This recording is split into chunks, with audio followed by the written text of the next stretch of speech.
the space has been a pizza place since the 50s. Originally opened as a custard shop, but like I don't know if it was soft serve or if it was like hard scoop custard. But in like somebody told me that, somebody else told me it was like more like a greasy spoon, so a little bit of both maybe. Built by a baker in like 54, I think.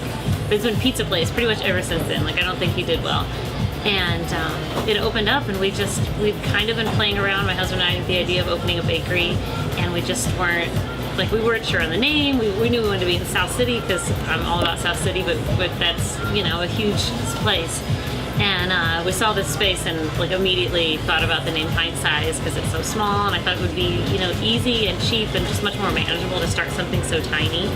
And so we did, and now we're quickly busting at the seams. We've been here almost 2 years. We have 2 years next month. So we're toddlers. We're ready to start walking maybe, but it's hard to leave such a gorgeous spot. So we just kind of like fixed it up. My husband these are bowling alleys that we got from a farmer in Illinois, bowling alley lanes, and just kind of built the case and just start kind of piecing together and figuring out what we wanted to sell, what we wanted to do, drink coffee. I definitely wanted it to be something for the neighborhood, like not that being a destination is a bad thing, but I wanted it to fit into the neighborhood and be here for the people that lived here. So that's a big part of why we're kind of stumped about whether or not we would want to get bigger as well. Because if we get bigger, then, you know, we would like to stay literally right here, just be twice the size. Two best sellers are oatmeal cream pies, which I actually invented. Well, not that I invented the oatmeal cream pie, but I came up with the homespun recipe of like a version of a Little Debbie oatmeal cream pie for Simone that now owns Chouquette. We're good friends, and she wanted one for her birthday like 3 years ago, so I made one. She wanted a giant one, but I just made my version. So we keep those out front. We sell probably 100 to 120 of those on a Saturday, which for us, considering we make like 6 cookies, like chocolate chunk cookies a day, that's a big deal.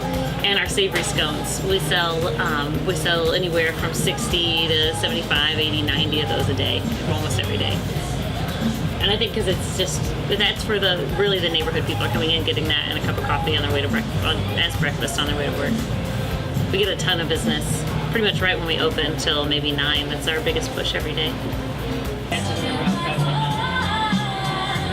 Yeah, let's do that. Because we could probably get one more quart in there, but 2 more quarts is gonna... I got a Kick-Ass award.